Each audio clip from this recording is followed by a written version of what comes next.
মাতা রুক্মিণী যে দাঁড়িয়ে রয়েছেন পাশে, আর মাতা রুক্মিণী যে সুদামাজিকে বাতাস করছে, হাওয়া দিচ্ছে।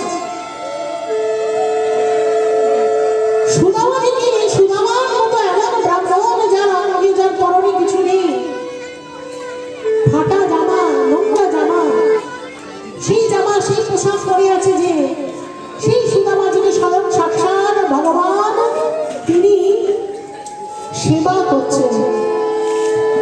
সাক্ষাৎ লক্ষ্মী স্বরূপিণী মাতা রুক্মিণীকে সেবা করছেন। সাক্ষাৎ দ্বারাধীন ভগবান সুদামাজি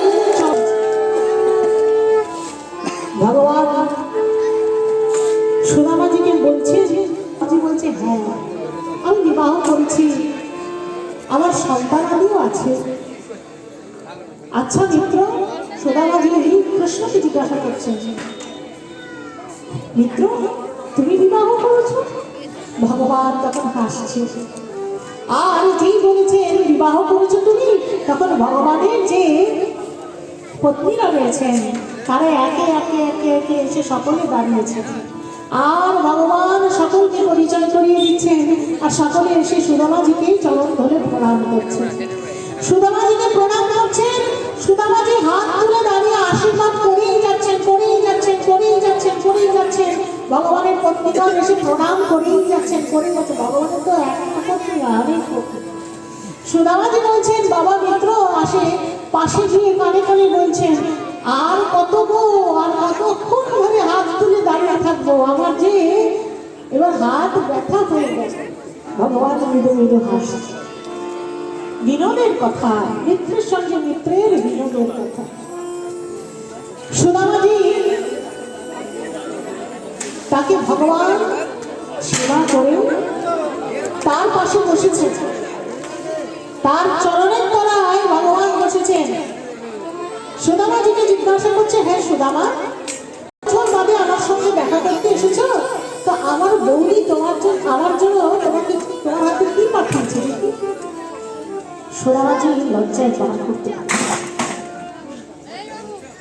সুদামাজি 4 মুষ্টি মাত্র কন্দল নিয়ে সূর্যে আসতে পেরেছেন ভগবানের জন্য। দ্বারকাধীশ ভগবান, দ্বারিকার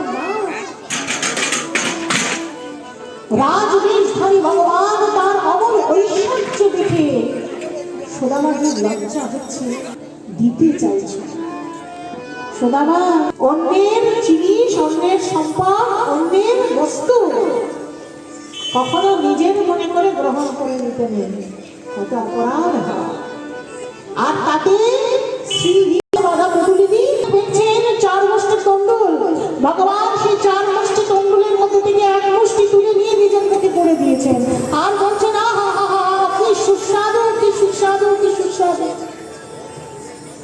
এতক্ষণে বুঝলাম যে তুমি আমাকে কেন দিতে চাইছিলে না, এমন সুস্বাদু বস্তু তুমি নিয়ে এসেছো, আমার বৌদি আমার জন্য পাঠিয়েছে, তুমি এটা একা পাবে বলে আমাকে দিতে চাইছিলে না, তাই না? হ্যাঁ, এই তোমায় আমি দেবো না।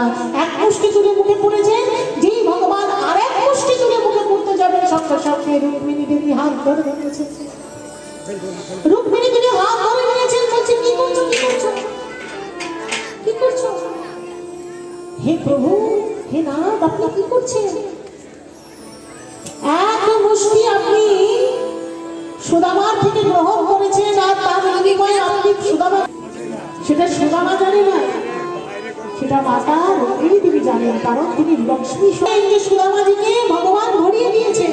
আর 1 মুষ্টিও যদি ভগবান তিনি নিজের মুখে নিয়ে নেন, তাহলে মাতা লক্ষ্মীর ভয়, তিনি হাত ধরে নিয়েছেন, বলছেন প্রভু এই কি করছেন আপনি? আপনি কি এখন আমাকে সুদামার কাছে পাঠিয়ে দেবেন? আমাকে কি এখন আপনাকে ছাড়া থাকতে হবে?